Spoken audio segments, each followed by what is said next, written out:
Okay, good afternoon. This is Roski Mascani. Brother Iration is not available today.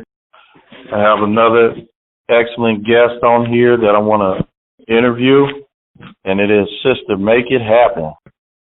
All right. Good afternoon. How are you today, Sister Make It Happen? Awesome. You're awesome? Good. Make it happen.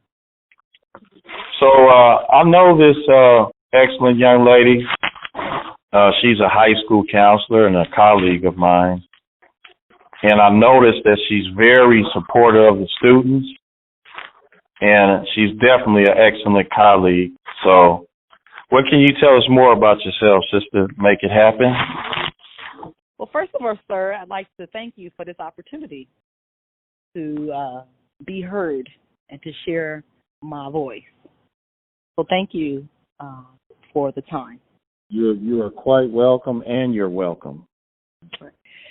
And so in terms of what else I would like your listening group to know, yes, I am a high school counselor. That's one of my trades. I am an educator, and I educate on a variety of topics.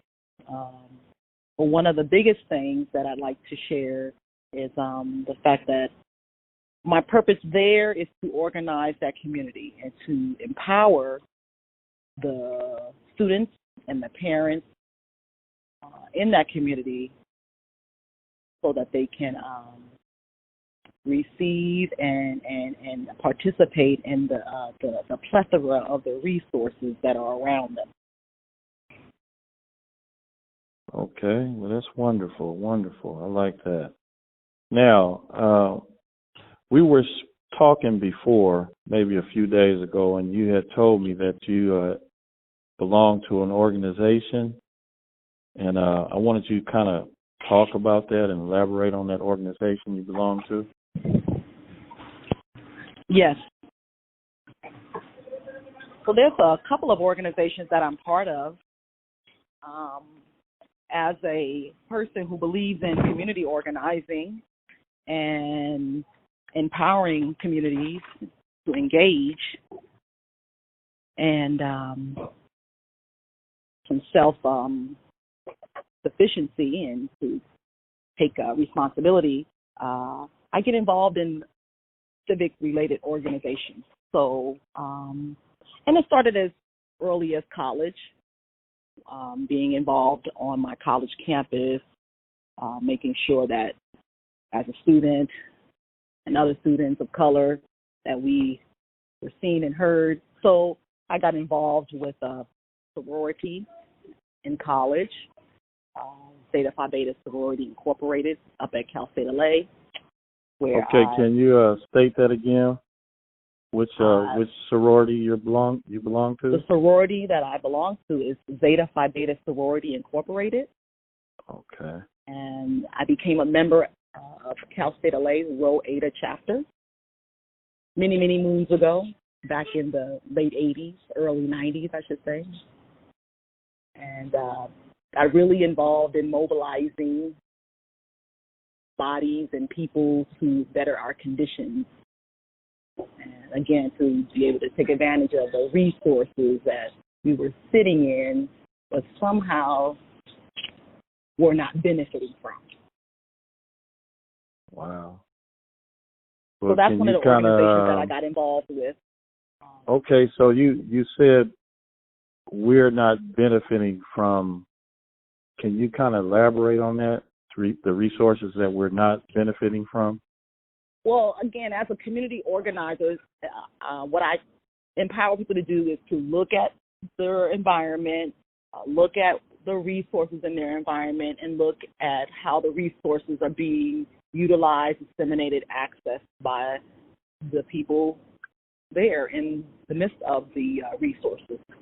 So in college, I learned how to do that, and that became my mission in life. And Centennial High School is one of those places that I actually did a lot of research on and wanted to empower that community, South Central Watts Compton community. So as a member of Zeta Phi Beta sorority, I got a chance to do that at that time. So I'm still involved with my sorority, and we do work there. Also involved with the Order of the Eastern Star. So I do a lot of work with the Long Beach community as a member of Cleopatra Chapter 7, and we're a part of the Order of the Eastern Star. Those are community-based type organizations, and we, again, teach people how to identify resources, identify needs, and make sure that the resources are being utilized. Now, you spoke of people not taking advantage of it or not utilizing the resources. Can you pinpoint why that's not happening? Well, if we take our environment that we are part of at Centennial High School, Centennial has a lot of different resources and so many opportunities for students. And the students that I work with are the most at risk seem to not be able to access those services for whatever reasons, whether they don't feel comfortable walking in the rooms, whether they don't feel heard. So my goal is to work with the centers and make sure that the students get to benefit from the good work happening. Okay, so you're in the supportive mode where you're actually making it happen with students and people getting the resources that's available out there. So you are the ones that are not utilizing it, you're leading them to utilize it then. Yes, helping them to navigate and guide them to those places that they may not be comfortable, helping them to go into those places, to know how to communicate when they're in those places. Sometimes we walk in rooms and there are rules of how to enter that we don't know. And we enter the room and we didn't follow the protocol or the rules, and now all of a sudden, we're not being serviced or we're asked to step out because we don't know how to enter. Okay, so you're working on all aspects of the product, which are the students and maybe students, parents. Yeah, their parents. Yes. Okay. Well, that's a good thing because we in my estimation, we really need so much help. It's like needing it yesterday, but this is why we're on this interview right now to, enlighten people to do things that they should be doing for themselves. Okay, well, thanks for that. Now, I wanted to ask you, what is the most critical need for African students in high school? Meaning African Americans, any person of African descent, which, we could say everybody's of African descent, but specifically in a racial context of racism, white supremacy. What is a critical need for African students? So, yes, that's an amazing question, and there are so many needs. But just identify one or two and talk about it a little bit. One of the things that I like for students to how I empower them is by their awareness. Bringing awareness is one of the key things, I think. You mentioned white supremacy. Bringing awareness to a system that they're in so that they understand some of the boundaries that are there. So as they wonder why, maybe I feel like I can't get past this point, what is really at play here? And then what is needed. So awareness of the system at play, the ability to build good, positive relationships, strong network. So as a community organizer, you have to be aware, but you also have to have a strong network. Yeah. You know, as you're saying that, I'm thinking about the having the ability to communicate with, you know, students that may not understand and don't know how to necessarily behave in a constructive manner when it comes to interactions. So I know that you probably have a wealth of knowledge about how to relate to at risk. You know, they may label them at risk or you know, deficient in ability to, you know, grasp information. So I know you have to have a wealth of knowledge to actually relate to these children. Yeah, it takes a lot of skills. It takes creativity. It takes experience. So, you know, coming from a similar background and being able to achieve and come to a certain level in life in terms of understanding, I believe it's critical that I then help others in similar situations to be able to grow. And because of that similarity, then there's the ability to relate and to communicate. Yes. So different students communicate with differently depending on their background and their situation, but it takes skills and the heart and the passion to really desire to help. Because sometimes you will get cussed out. But we have to know that it's not really about you. Yes. So when the student is disrespectful, sometimes we have to know that maybe they're really hungry, or maybe,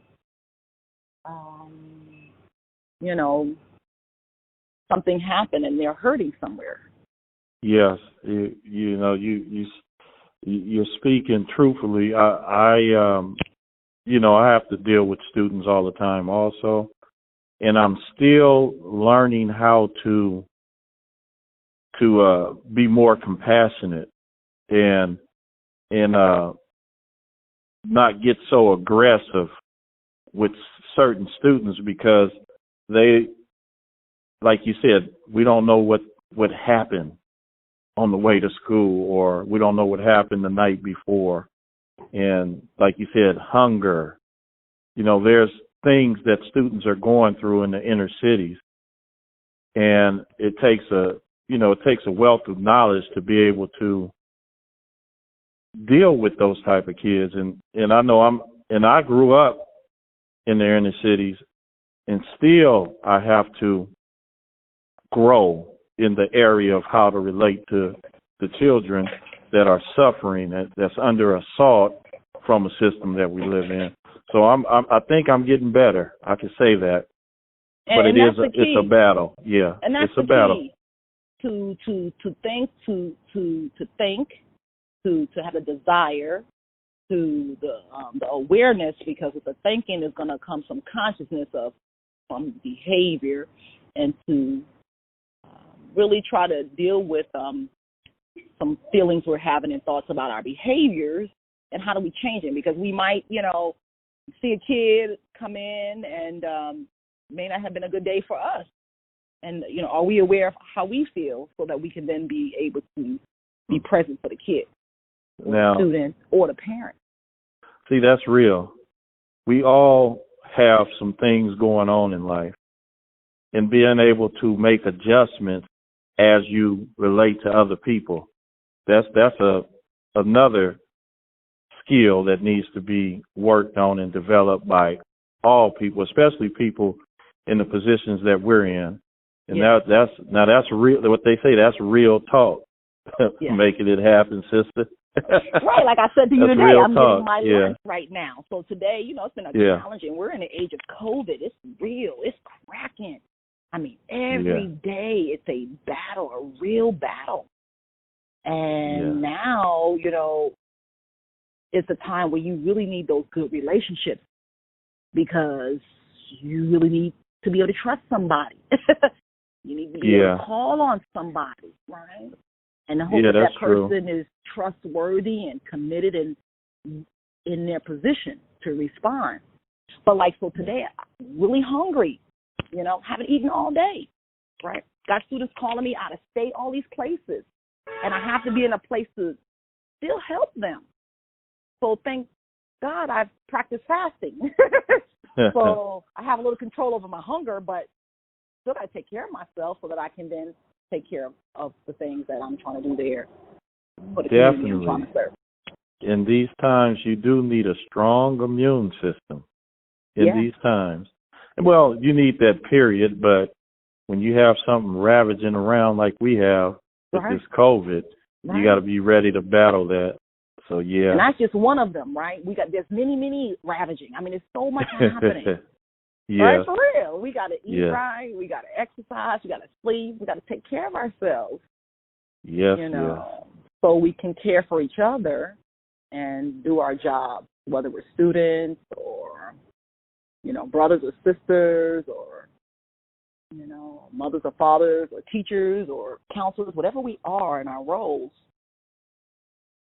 And we have to be able to take care of ourselves. So that self-care and that wellness is really, really important.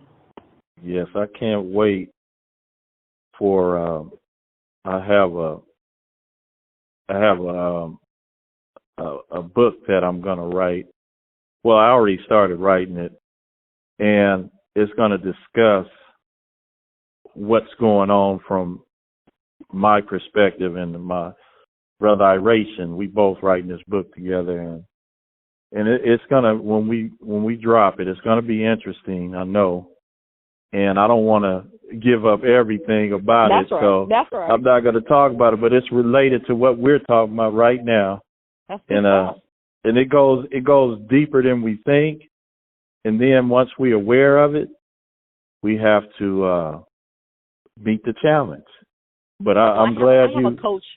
My coach teaches me, because I'm a lifelong learner. As I'm a community organizer, I'm also a lifelong learner. So that's something else I'd like for your audience to know. That's seeking excellent. knowledge always. But anyway, what my coach has taught me, and this is a younger coach. She's younger than me. But, we are taught that knowledge is power, right? Yeah. And her perspective is that it's only powerful when it's utilized. So if we have knowledge and it's not utilized, then it's not really powerful. Yeah, the application of what you know. It's the application. And will it lead to something that's constructive instead of destructive? Because we have people that are in power that are destructive and non-constructive. So that's heavy. Yes. Yeah. So these are exciting times now, and this is exciting to talk to each other, and again, that awareness for our students. Building those positive relationships, building a powerful network. These are some of the skills that we need to survive in the times that we're in. That's right. So I have 3 more questions for you. And for the sake of time, I know you don't have a lot of time, so I got to get these in. And these are 3 baseline questions that we ask almost every guest.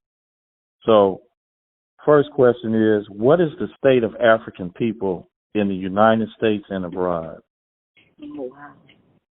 And meaning African, I'm meaning us, people of African descent.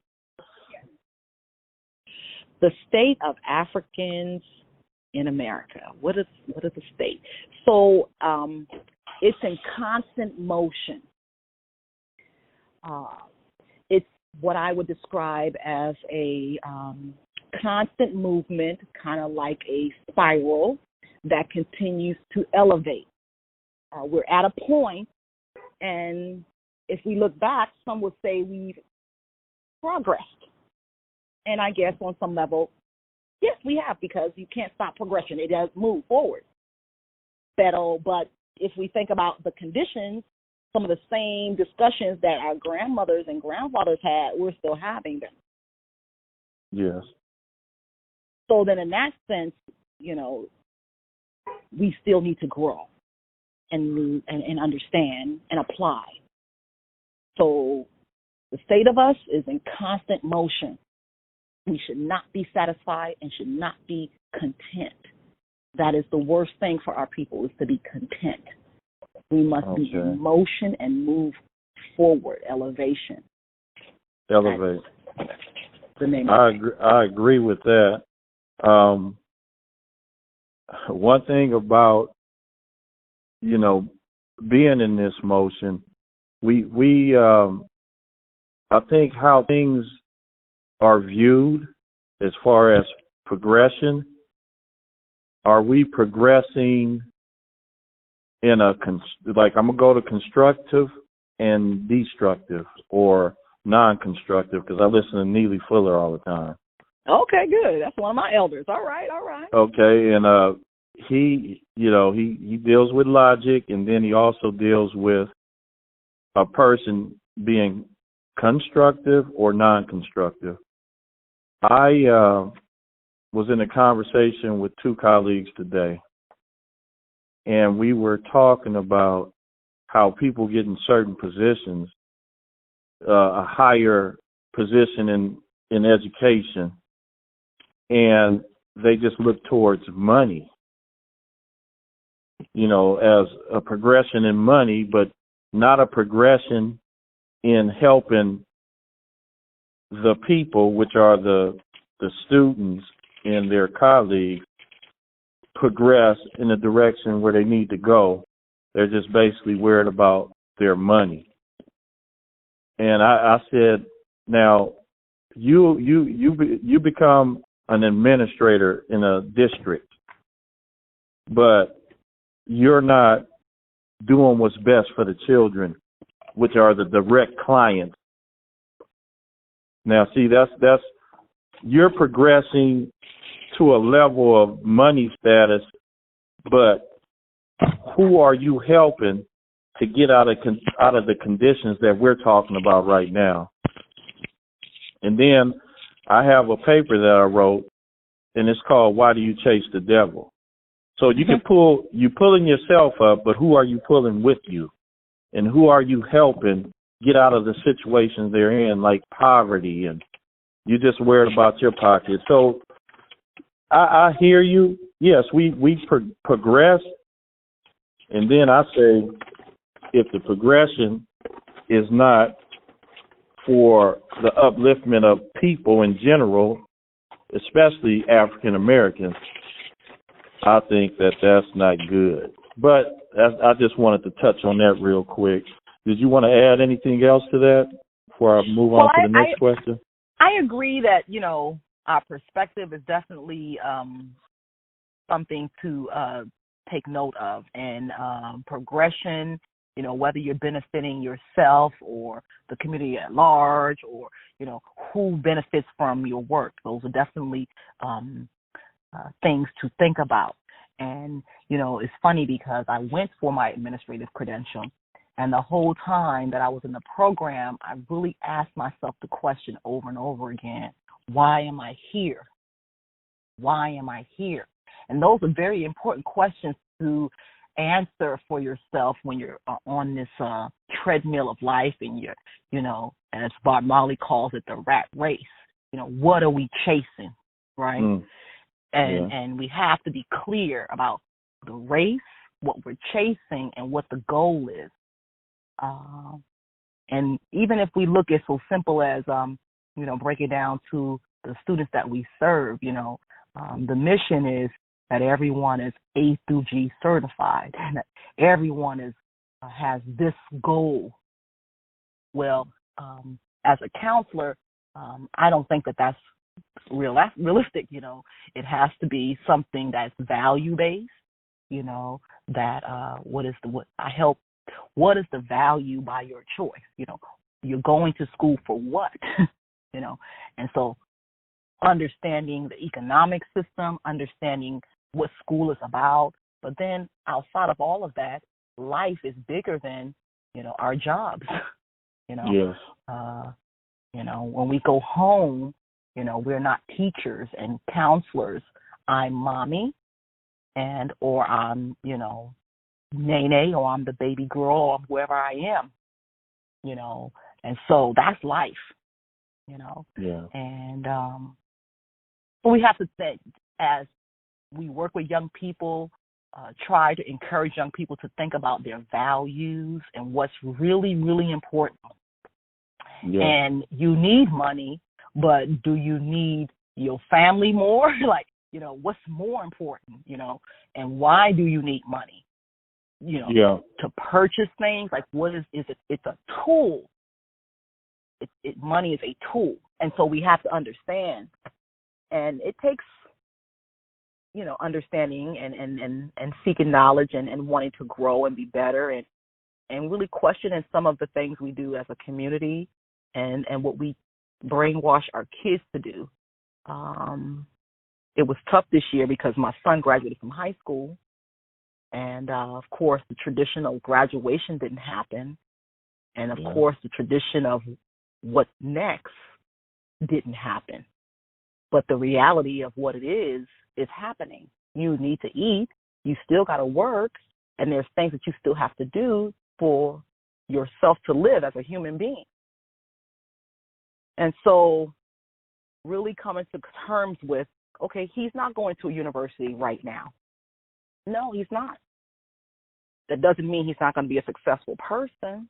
That doesn't mean he doesn't continue to educate himself and seek knowledge. But, sending him someplace that I don't feel is safe as a mom, I mean, we have a lot going on. I don't really want to send my son to a place where I'm putting him in danger of getting sick,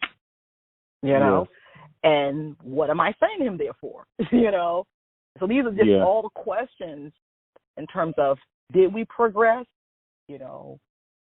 I'm this principal now. I make, all this money, but am I really happy? And then, so these are value conversations, cultural value things that as an African community and the place where we are in America is really finding what we value, what's important. Yeah, because our behaviors are trained in things that don't serve us. Yes, I just want to chime in a little bit.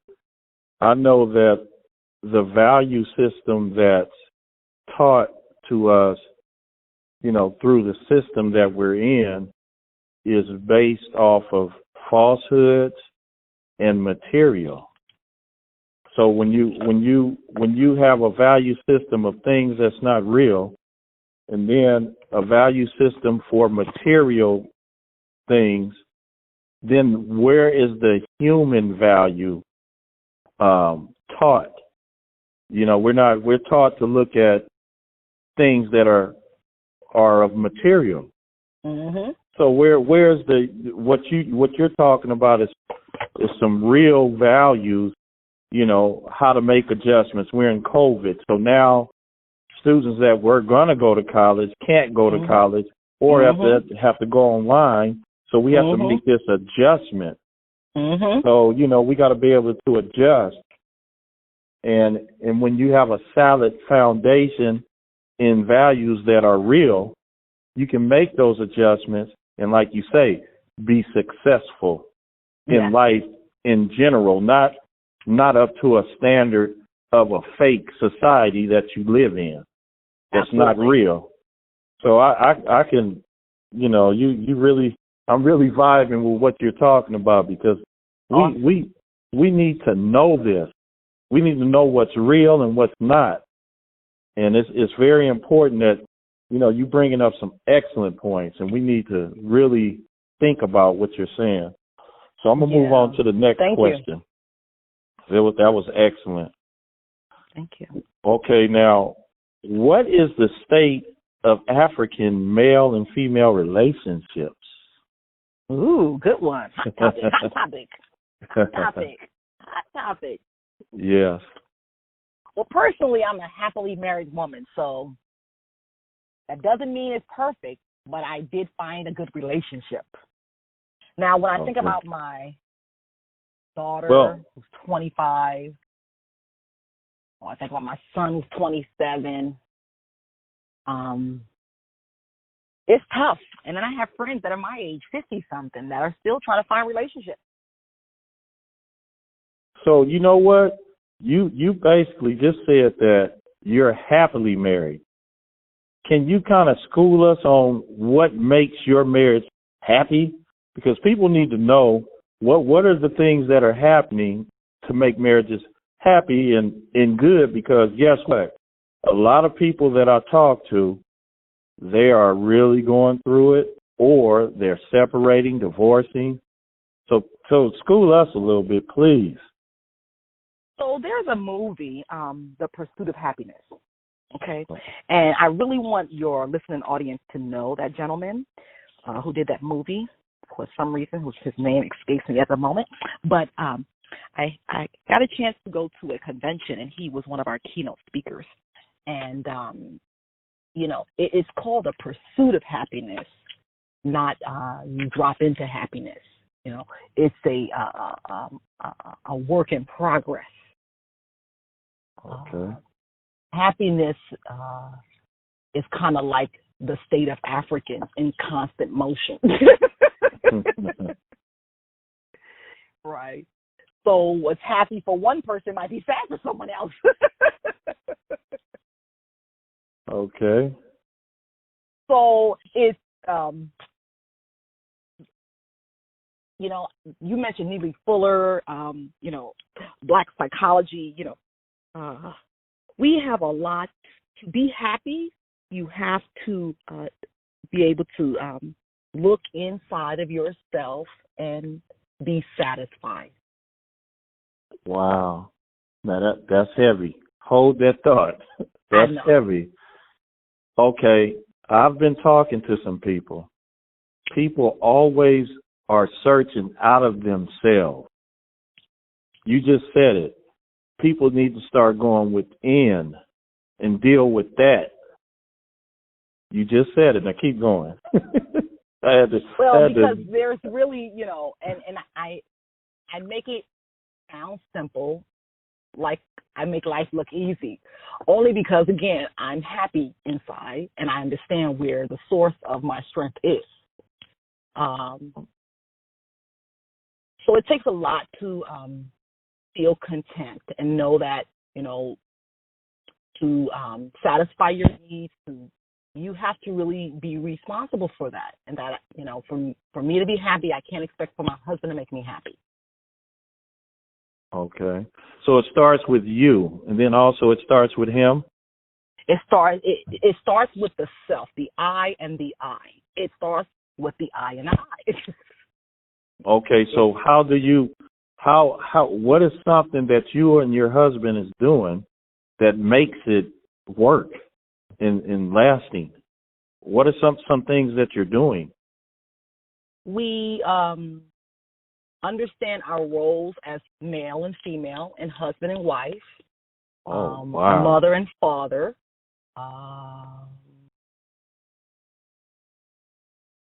We okay, when you say understand the roles, so you have clearly defined roles of the husband and the wife, and you guys understand that. Well, it's like there's not a book that says you do this and you do that. Okay. But in fact, there is a book, and it's called the Bible, if you believe in the Bible. Well, that book gives some basic instruction to living. I mean, common sense things. You and I always say this. You and I could sit and reason about what should be happening and not. And it's common sense. So I think when we talk about religious texts, that was another topic, but we wasn't going to go into that. But when you talk about religious texts, they have basic tenets of life. Absolutely. And that crosses all religions. But then they have some other things that's with it that say that, this is the way everybody should be. And that's where I get kind of muffled. But yeah, keep going. I just like to add a little bit to what you're saying. It's just really interesting, and I'm an older person. My You're relationship. young. I've seen you. I've been around you. You're a young person. I'm over 50, and I'm young. I am young at heart. Yeah. I do believe that, and but it's just really important that people respect each other's space. When you come together in a marriage, you have to, I believe, and everybody's belief is different, but I believe in coming into a relationship as a whole person, meaning my self-esteem and what I think about myself is based on my values and who I am from my family and who I am, and from my desires and the God-given desire in my heart. And so when I get married, we have desires and we share, but he may have desires and goals in life that are not mine, right? And so he should still be able to pursue his goals because that's his heart's desire. That's what God is in my value. God is in his heart. So if his heart is directing him to do something, then as his wife, he should do it. Same here. If I have a desire in my heart to do something, then know that that's my God-given right to go do it, and so therefore the liberty to do it. So is there understanding there for you and your spouse? That's an understanding that I'm going to support your aspiration and goals and vice versa. That is an understanding, with the understanding that there are times where you may not support that person, meaning it may, like my husband right now is working on another project for disabled adults, residential facilities for disabled adults. We're both community organizers. We both love our community, and we do it in different ways. His way of helping the community now in his stage of life is he wants to provide residential facilities for disabled adults in the African community, because who else is going to take care of us but us? Yes. And I agree with that. But in my stage of development in my career, I don't want to do that, though. I don't want to work with that population. I'm tired. So, but you still support what he does, but you don't have to be directly involved. Absolutely. Okay, and that's an understanding between you and he. Yes. Okay. Well, he might have long meetings. He may interact with people. I have to have really good self-esteem because he might be interacting with very beautiful women. Yeah. Well, and so therefore, that's where the self-esteem comes in, so that I have to have self-esteem and faith and trust to know that my husband values our relationship and not be in fear that he's out cheating on me or all these things that create these issues in the relationship. Very important what you just said. When you don't have that inner strength, you could be weak-minded and say, "Oh, you out doing something." And it's a challenge to have that strength and wherewithal because of how society seduces you into having such a unhealthy appetite for certain things that are not good for you. Oh, and the devil is always busy.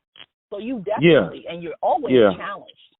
Yeah. The strength that you hear is challenged on a daily basis. So then I have to reinforce myself. I have to remember, and sometimes I need a friend to call on. Yeah. Yeah, and then, you have, adjustments. If you're not feeling a certain way that you probably should be feeling, a little counseling won't hurt. A little counseling won't hurt. It won't hurt at all to seek counsel from a friend, a professional, or whatever. Ain't nothing wrong with that. A wise, trustworthy individual. Yes, there's nothing wrong with that because whatever you have inside that's uncomfortable needs to come out. But it needs to be come out in a constructive way. And that's what people don't understand. If you let stuff build, all of a sudden you're gonna combust. Absolutely. Yes. Energy yes. does come out. Excellent. Energy has to come out. Yes. Yes. Man, I'm telling you, you making it happen, sister. Well, brother, make it you happen. making it happen. Yes. So let me get this last question in, because this is man, I tell you, it's wonderful talking to people. It is. Especially like-minded individuals, you know. Well, that helps. It helps when you find your tribe. When you find your tribe and you can speak your language, and okay. you're not, you know, seen as a foreigner in a foreign land, you know, and then you can speak your language and let your guards down and build. Yes, ma'am. Well, I'm so glad I talked to you. Okay, last question. What is your view of the pandemic COVID-19? Oh, wow. Oh, corona. Yeah, we ain't talking about the corona commercials. And I can't drink it. The Snoop Dogg commercial. And I can't drink this one. Well, you know, it's been very devastating to us. Okay, but yeah. kind of like well, it allowed for us to slow down, which is good. That's good. It allowed for self-reflection. That's good for those who were in a somewhat of a decent place to reflect. Okay. Those that were in crisis fell into further crisis. So it's a time that is very, unsure, and it's new, in our community because of our conditions, coming to America, how we got here, just integration and all the things from the plantation to the job field, all these things. We've been living kind of in a quarantine world, Black folks. Okay.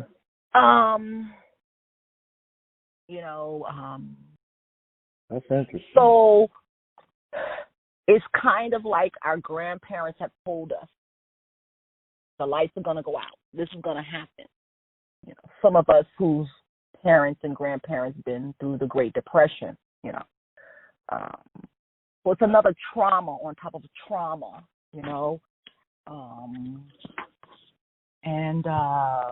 it's going to take a lot of support for one another, a lot of courage to help. And again, being at home, some of us, have never been at home as much as we're at home now. Now we got to get to know our family that we've never gotten to know before. Yes, making an adjustment. Yeah. So there's a lot of adjustments that have to be made, a lot of compassion, a lot of grace is needed, a lot of love, understanding, but a great opportunity to reinvent ourselves, a great opportunity to come out anew. Yeah. And the biggest thing is to not live in fear. That's the biggest thing that I'm battling with my children, myself, and even my students is to forge forward fearlessly and don't allow anything, not even COVID, to stop you. But be wise now. Don't be a fool. Wear your face mask. Social distance. Yeah, well, I'm listening to you, and you seem to, everything that you're talking about seem to be, you're looking at being positive. You're looking at the glass half full, and I like that. I got very depressed when COVID hit. I love school. I really love school. So I was very depressed. I mean, the first week, it was kind of like when my mom died. I felt like I couldn't move, and I was really sad. I was sad for the fact that school will never be the same. I love school so much. School saved my life. Now, we can have a whole conversation about that institution, but in reality, some of our kids, that's the only place that they go where it's clean, where it's quiet, where they can read, where they can eat, where, someone will smile at them and ask them, are you okay? Where they can actually be smart and not be called, don't be a smart ass. Yeah. Well, yeah,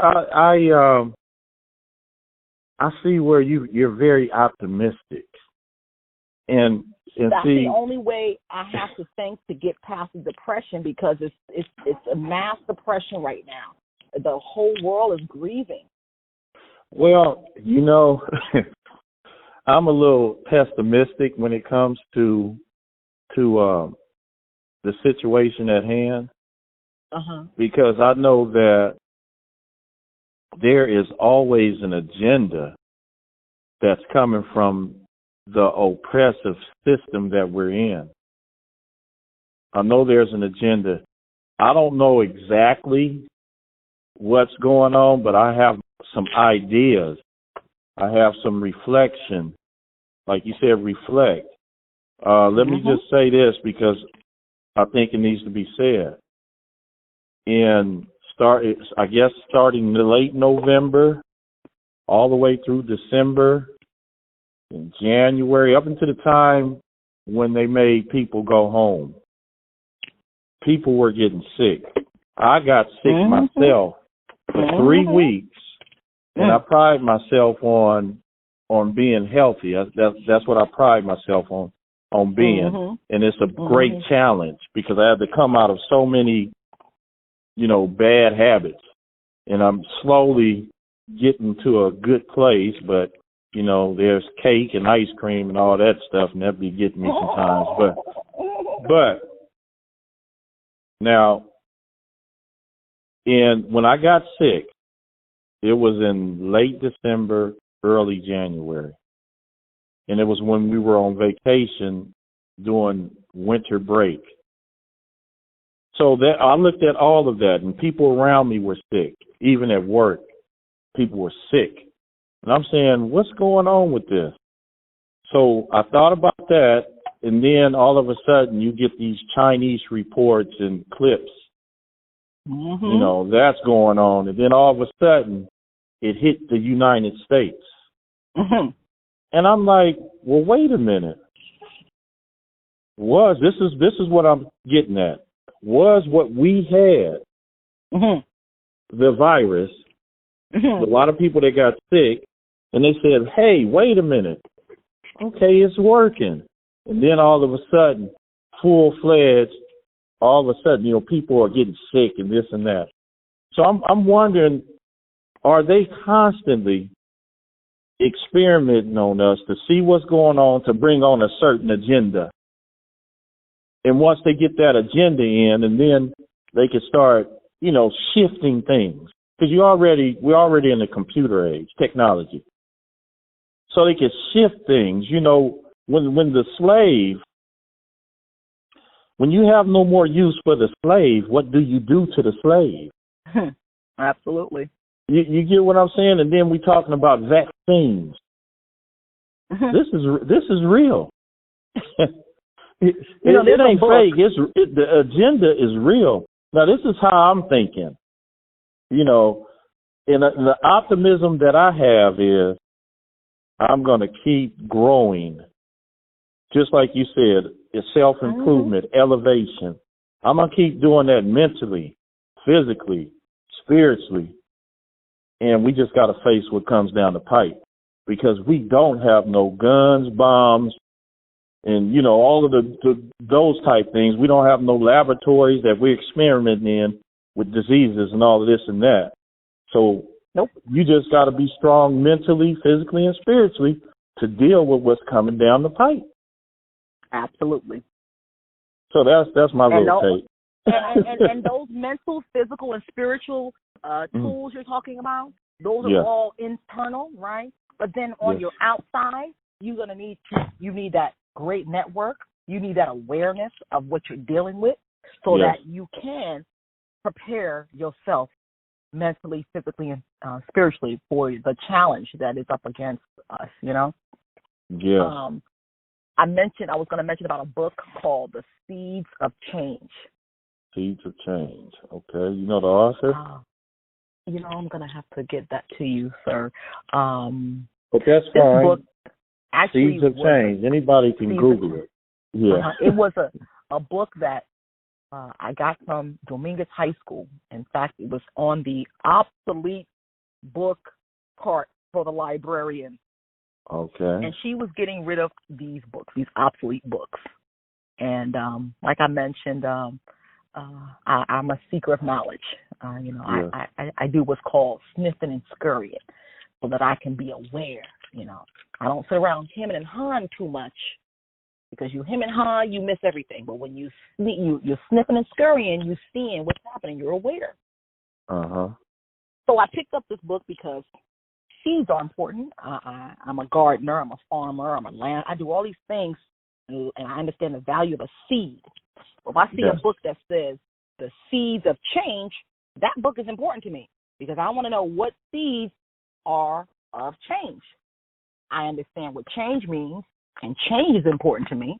It's just like the good old book says, renew your mind, so you must change. Yes. Right? And so now we got to see what seeds are changing. So then I picked up this book, and it talked about, the first thing it talked about was, one of the seeds of change was sugar, cotton. There's it's called like an old Indian cherry bark. A cherry bark. And this cherry bark is one of the seeds of change. It was used back in the age of malaria.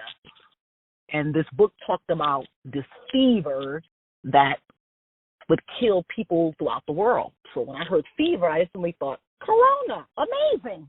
Oh my God, fever, Corona, amazing. Okay. How many times in the world have we dealt with these fevers that decimated the world? How many times has this happened?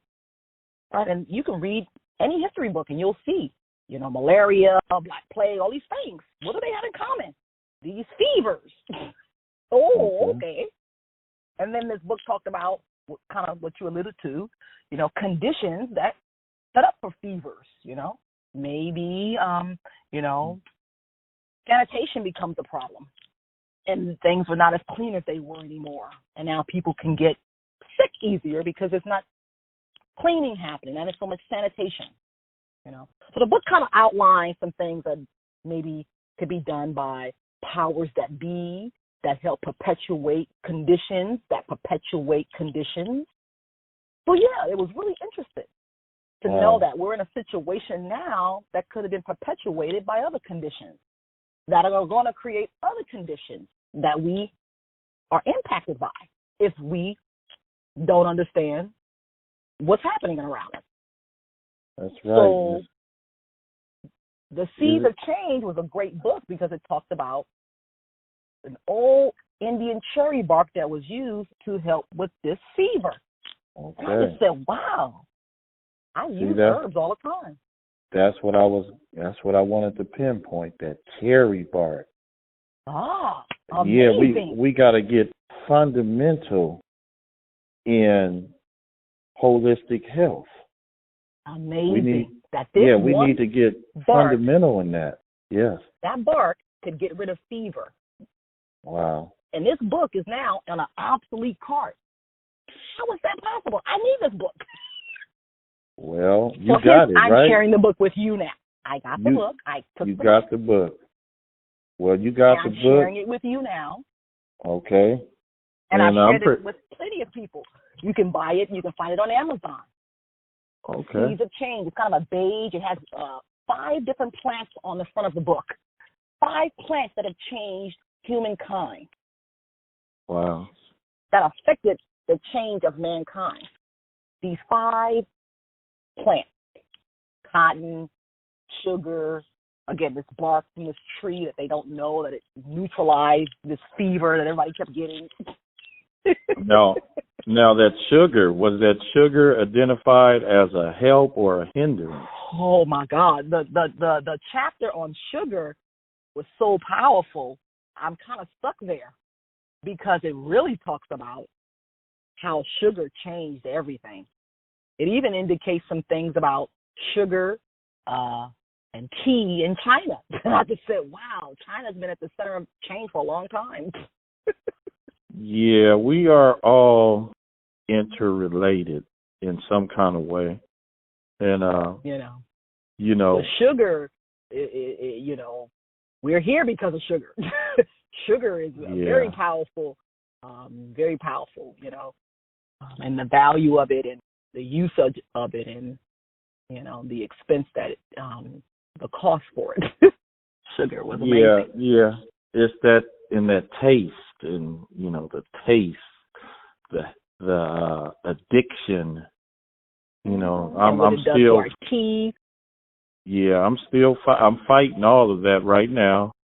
And, it's a battle, but it's a battle that we have to take if we want to elevate and improve. So COVID is interesting, and we have a lot to do, like always. It's easier for us now in the sense that we're not in chattel slavery, so to speak. But, we have this mental thing happening that can feel just as binding as those physical change. Okay, so what is worse? Physical or mental? Because I think it's interchangeable. If I got you physically, it's going to affect the mind. If I got you mentally, it's going to affect the body. Absolutely. So it's interchangeable, and we've been talking about this for a while, and then I'm gonna let you have the last. And, you may want to add something to what all we've been talking about. But I've been talking about this for a while,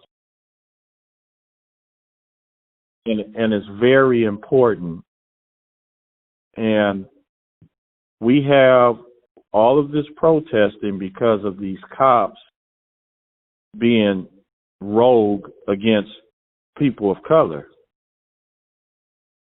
And Neely Fuller talks about the 3 F's when it comes to interacting with law enforcement, or he calls some of those guys race soldiers. He said the reason why you do the 3 F's is because everything else we've been doing is not working. So you don't fuss, you don't fight, and you don't flee. Because almost every time it doesn't work. It's not a code. So he said, first of all, he said, when you get pulled over by the police, just go ahead and expect to be killed. That's the first thing. Expect it. And then don't fuss, fight, or flee. So we have to think about what's going on. And people always coming up with excuses. Well, I don't care what you do, they still gonna do it. Yes, but do the math and greater your chances of survival versus not. But I want to leave you with the last word and anything you can offer us. It's been so informative, and I think this is a great platform.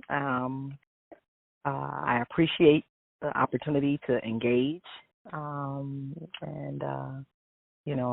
support each other and our development and challenge our beliefs, so we can change and become better.